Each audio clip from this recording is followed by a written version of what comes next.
Hi all, welcome to Vijayamala சக்கரவர்த்தி channel. இன்றைக்கு உண்டான லஞ்ச் மெனு என்ன அப்படின்றத கிச்சனுக்குள்ளே போய் பார்க்கலாம். Hi all, welcome to Vijayamala சக்கரவர்த்தி சேனல். ஸோ இன்னைக்கு வெரி வெரி சிம்பிள் தளிகை. கொஞ்சம் கொஞ்சமாக இனிமேல் சிம்பிள் தளிகை தான் இருக்க போகிறது. கேஸை கொஞ்சம் கொஞ்சமாக அந்த கன்சியூம் பண்ணுறது லிமிட் பண்ணி ஈஸி குக்கிங்லாம் பண்ணிக்க வேண்டியதான். ஸோ அதனால இன்னைக்கு ரொம்ப ரொம்ப ஈஸியாக சீக்கிரமாக பண்ணக்கூடிய ஒரு தளிகை தான் பண்ண போகிறேன்.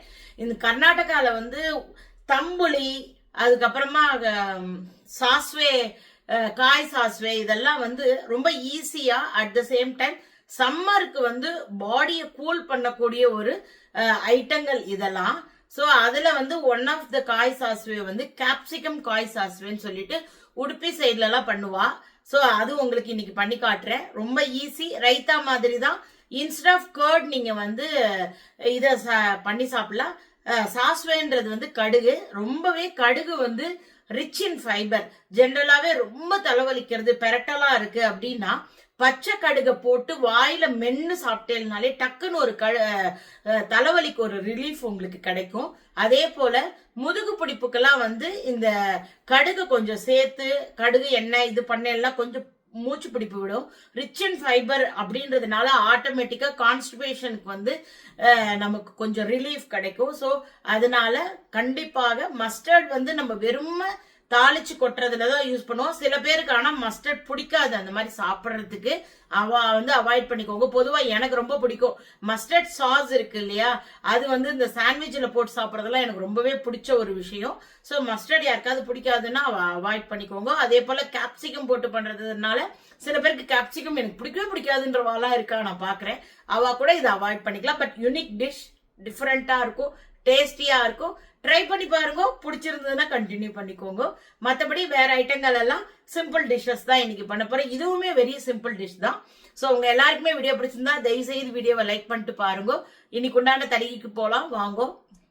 இப்போதான் காய் வாங்கின்னு வந்திருக்கேன். ஸோ என்னென்ன காய் வாங்கின்னு வந்திருக்கேன் அப்படின்றத பார்க்கலாம்.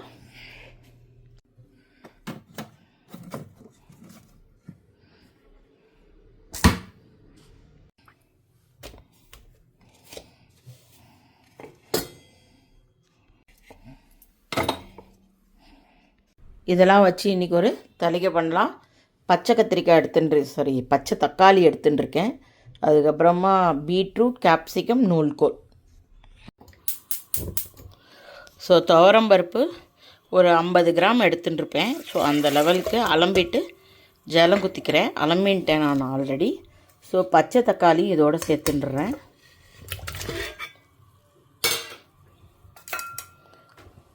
அதுக்கப்புறமா நூல்கோல், அதுக்கப்புறமா ஒரே ஒரு வெங்காயம் வாசனைக்கு போட்டிருக்கேன்.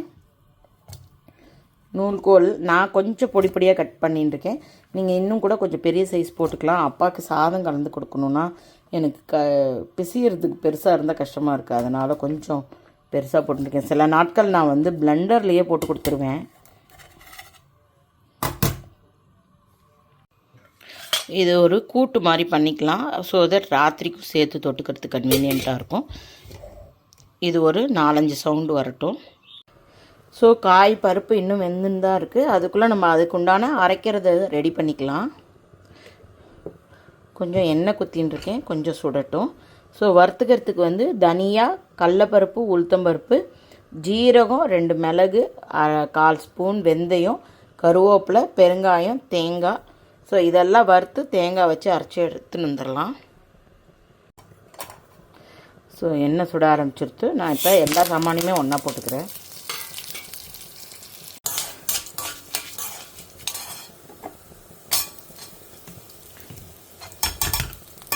கொஞ்சமாக பெருங்காயம் போட்டுருக்கேன். இதை போட்டு ஒரு பரட்டிட்டு அப்படியே அரைச்சி எடுத்துன்னு வந்துடலாம்.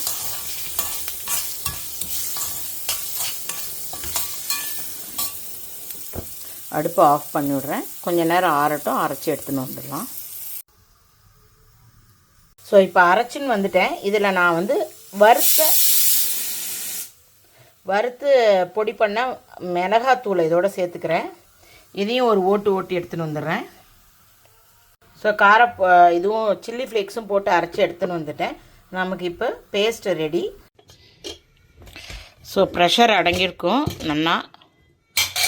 இதை நான் கொஞ்சம் நல்லா கிளறி எடுத்துக்கிறேன். அதுக்கப்புறமா புளிஜலம் கரைச்சிட்டுருக்கேன், அரைச்ச விழுது, உப்பு, மஞ்சள் பொடி. ஸோ நான் இப்போ என்ன பண்ணுறேன், உப்பு மஞ்சள் பொடி போட்டுன்றேன். கொஞ்ச நேரம் ஒரு கொதிக்கட்டும். பிகாஸ் காயிலெல்லாம் உப்பு மஞ்சள் பொடியோட எசன்ஸ் இறங்கட்டும். கொதி லேசாக வர ஆரம்பிச்சிடுத்து. இப்போ புளிஜலம், அதுக்கப்புறமா இந்த அரைச்ச விழுது,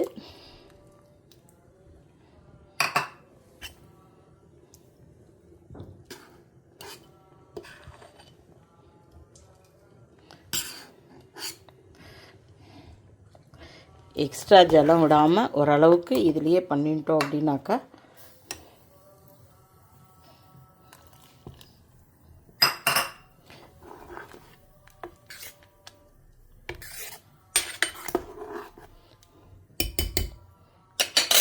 இதை நான் என்ன பண்ண போகிறேன், இன்னொரு விசில் விட்டு எடுக்க போகிறேன். ஸோ தட் கரெக்டான பதத்துக்கு வந்துடும். ஸோ கரண்டியில் தாளிக்கிறதுக்கு எண்ணெய் வச்சுருக்கேன். கடுகு, வெந்தயம், ஜீரகம், பச்சை மிளகாய் 2, கருவேப்பிலை, பெருங்காயம். இந்த இதில் இப்போ ஆல்மோஸ்ட் ப்ரெஷர் அடங்கி விசில் எடுத்துட்டேன். இப்போ பார்த்தோம்னாக்கா இது நல்லா இதுவாக எடுத்து கொஞ்சம் தளராக தான் இருக்குது. பிசைஞ்சு சாப்பிட்றதுக்கு கன்வீனியண்ட்டாக இருக்கும். பார்த்துக்கலாம். ராத்திரிக்கு வேணாக்கா கொஞ்சம் மாவு கரைச்சி கொட்டி கெட்டியாக வச்சாக்கா சப்பாத்திக்கு தொட்டுக்கிறதுக்கு நல்லாயிருக்கும். அப்படியே கூட தொட்டுக்கலாம், ஒன்றும் தப்பு இல்லை. எண்ணெய் சுட ஆரம்பிச்சுடுத்து. நான் இப்போ இது எல்லாத்தையும் இதுக்குள்ளே போட்டுக்கிறேன், பொரியட்டும்.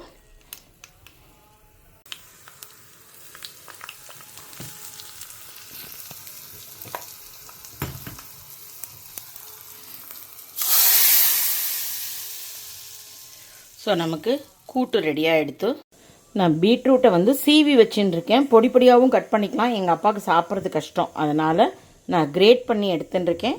இதை வந்து தேங்காய் போட்ட காய் தான் பண்ண போகிறேன். ரெகுலர் காய் தான், ஒன்றும் ஸ்பெஷல் எதுவும் இல்லை. கொஞ்சமாக எண்ணெய் குத்திருக்கேன், எண்ணெய் சுடட்டும். நீங்கள் வந்து இதுக்கு வந்து நான் இன்றைக்கி கிரேட்டட் கோகோனட் எடுத்துட்டுருக்கேன். நேற்றுக்கு கேட்டிருந்தேன் இந்த மாதிரி எப்படி கிரேட் பண்ணுறேன் அப்படின்னு. ரெண்டாவது எப்படி நீங்கள் ப்ரிசர்வ் பண்ணுறேன் அப்படின்னு. இது டிமார்ட்லேயே, இது நான் பல தடவை சொல்லியிருக்கேன், டிமார்ட்லேயே grated desiccated coconut, dry coconut பேக்கெட்டில் கிடைக்கிறது. நான் இப்படி தான் வாங்குகிறேன். ஃபஸ்ட் கிளாஸ் பூ மாதிரி இருக்கும். அதுக்கப்புறமா நான் இதை வந்து எவ்ரி டைம் ஒரு நல்ல இந்த மாதிரி இந்த மாதிரி நல்லா டைட்டாக கிளிப் போட்டு நான் ஃப்ரீசரில் வச்சுடுவேன். இதே கிளிப் டிமார்ட்லேயும் கிடைக்கிறது உங்களுக்கு, அதுவும் நீங்கள் வாங்கிக்கலாம். ஓப்பன் பண்ண பேக்கெட்லாம் டைட்டாக க்ளோஸ் பண்ணி வச்சிடலாம். நான் இப்போ வந்து கடுகு, உளுத்தப்பருப்பு மட்டும் போட்டுக்கிறேன். கடலப்பருப்பும் போட்டால் நல்லாயிருக்கும், அப்பாவுக்கு சாப்பிட முடியாதுன்றதுனால கடலப்பருப்பு போடலை. கொஞ்சம் செவக்கட்டும்.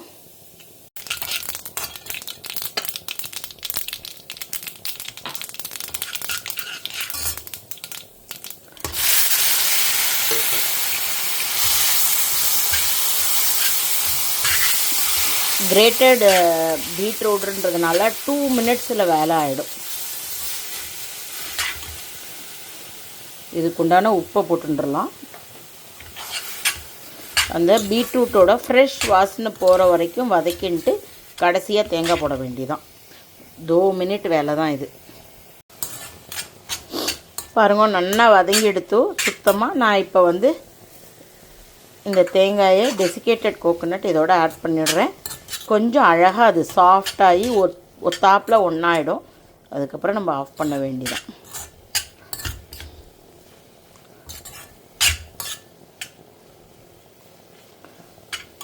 ஒரு 2 மினிட்ஸ் கழித்து ஆஃப் பண்ணால் நமக்கு பீட்ரூட் காய் ரெடி ஆகிடும். இந்த ஊர்ல கொஞ்சம் கூட, பெங்களூர்ல கொஞ்சம் வெயில் வந்துருதுனாலே அடுத்தாப்புல மழை வர ஒரு இது வந்துடும், அறிகுறி வந்துடும். நேற்று ராத்திரிலாம் பயங்கரமா மின்னல் இடியுமா இருந்தது. மண் வாசனை ரொம்ப வந்துருது. நான் நினைச்சேன் எங்கேயோ கலப்பின் வருது, பெய்ய போறதுன்னு. பட் சம்வேர் நியர் எங்கேயோ மழை பெய்ஞ்சிருக்கு. எங்க ஏரியால பெய்யல. காத்தால எழுந்து பாக்குறேன், ஹாசன் டிஸ்ட்ரிக்ட்ல பயங்கர ஆலங்கட்டி மழையா. நான் ஆவலுடன் ஆலங்கட்டி மழையை எதிர்பார்த்துட்டு இருக்கேன். எங்களுக்கு கொஞ்சம் வெயில் அடிச்சாலுமே அப்படியே வந்து பயங்கரமா சூட்டை கலப்பின்னு பெருசா அடிக்கிற மாதிரி பண்ணி ஆலங்கட்டி மழை வந்துடும். So I am eagerly waiting. Because எப்பயுமே அந்த ஸ்ரீராம் நவமிக்கு சரியா ஒரு ஆலங்கட்டி மழை வரும். Sometimes end of March, that is April 1st 2க்கு சூடு ஜாஸ்தி ஆயிடும். இந்த சூடெல்லாம் டெஃபினட்டாக தமிழ்நாடோட சூடோட கம்பேரே பண்ண முடியாது, இதெல்லாம் ஒன்றுமே கிடையாது தான். பட் எங்களுக்கு இந்த சூடே ரொம்ப ஜாஸ்தி தான். ஒரு 10 நாளாக ரொம்ப சூடு தாங்களேன்னு சொல்லிகிட்டே இருந்தேன். நேற்று ராத்திரி ஒரு மாதிரி குளிர்ந்து போயிடுத்து, இன்னைக்கெல்லாம் ஃபுல் க்ளவுடியாக தான் இருக்குது, வெளிச்சமே இல்லை கிச்சன். ஸோ அந்த மாதிரி தான் இருக்கும். அதுக்குள்ளேயே நான் இன்னைக்கு வந்து ரொம்ப சூடு தாங்களேன்னு ஒரு குளுமை பண்ணக்கூடிய ஒரு டிஷ் பண்ணலான்னு பார்த்தா கொஞ்சம் கொஞ்சமாக வெளியிலையும் கொஞ்சம் குளிர்ந்துட்டே வருது. நம்ம இப்போ காய் சாஸ்வே டிஷ் பண்ணலாம் வாங்கோ. ஸோ நான் அடுத்தாப்பில் ஒரே ஒரு கேப்சிகம்மை வந்து பொடி பொடியாக கட் பண்ணி வச்சுட்டுருக்கேன். வானலியை அடுப்பில் போட்டுருக்கேன். இதுக்கு வந்து அரைச்சிக்கிறதுக்கு வந்து தேங்காய், பச்சை மிளகா, அதுக்கப்புறமா இந்த ஸ்பூனால் கொஞ்சமாக ஒரு ஸ்பூன் கடுகு. இதுக்கு பேர் கடுகுக்கு வந்து இந்த ஊரில் சாஸ்வே அப்படின்வா. ஜென்ரலாகவே இது வந்து காய் சாஸ்வே. காய்னா தேங்காய், சாஸ்வேனா கடுகு. அதுக்கப்புறமா கேப்சிகம் காய் சாஸ்வே அப்படின்னு இது சம்மரில் இது பண்ணுவா. தம்புளி, காய் சாஸ்வே இதெல்லாம் வந்து ரைத்தா மாதிரியான ஒரு சப்ஸ்டன்ஸ் தான். பட் அதில் வந்து இன்க்ரீடியன்ட்ஸ் எல்லாமே டோட்டலி கொஞ்சம் வித்தியாசமாக இருக்கும். நம்ம ஜென்ரலாகவே எதுலேயும் தேங்காய் கடுகு அரைச்சி விட்றதுன்றது இல்லை. இந்த ஊரில் வந்து இந்த சாஸ்வே ஐட்டங்களில் வந்து கொஞ்சம் தேங்காய், பச்சை மிளகா, கடுகு எல்லாத்தையுமே அரைச்சி குத்துவா.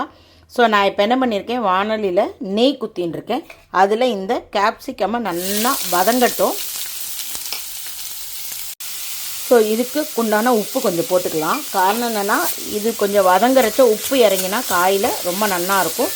ரொம்ப பொடி பொடியாக கட் பண்ணின்னு இருக்கேன்.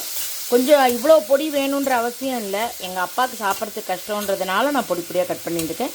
நீங்கள் சாதாரணமாக கட் பண்ணிக்கலாம், ஒன்றும் தப்பு இல்லை. நெய்யில் கேப்சிகம் வதங்கிச்சு அவ்வளோ வாசனையாக இருக்குது. இது வதங்கிறதுக்குள்ளே நான் இதை வந்து நல்லா விழுதாக அரைச்சி எடுத்துன்னு வந்துடுறேன். ஸோ காய் பார்த்தேன்னா நல்லா வதங்கிட்டுருக்கு. இன்னும் கூட கொஞ்சம் வதங்கட்டும். நான் இப்போ பாருங்க அரைச்சி எடுத்துன்னு வந்துட்டேன். அரைச்சதை ஒரு பவுலுக்கு ட்ரான்ஸ்ஃபர் பண்ணிட்டேன். அதோட புளிச்ச தயிர் இருந்தால் பரவாயில்ல, பெங்களூரில் புளிச்ச தயிருக்கு போக முடியாது. ஸோ அதனால் இந்த தயிரையும் இதோட ஆட் பண்ணிட்டேன். இதுக்கு தகுந்த உப்பு ஆட் பண்ணிக்கிறேன். நான் அதில் வந்து காய்க்கு கொஞ்சமாக போட்டிருந்தேன், இதுக்கு கொஞ்சம் உப்பு போட்டுக்கிறேன். அதுக்கப்புறமா இந்த பாத்திரம், தயிர் இதிலெல்லாம் கொஞ்சம் கொஞ்சம் ஜலம் குத்தி ரெண்டுத்தையும் மிக்ஸ் பண்ணி அதில் குத்திடுறேன்.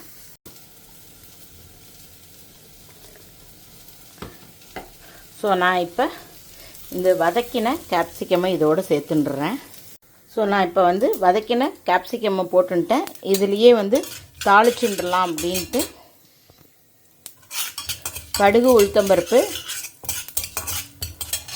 கருவேப்பிலை நான் போடலை. கருவேப்பிலை கொஞ்சம் போட்டுக்கோங்க, நல்லாயிருக்கும். 2 பெருங்காயமும் இதோட போட்டோன்னா வாசனையாக இருக்கும்.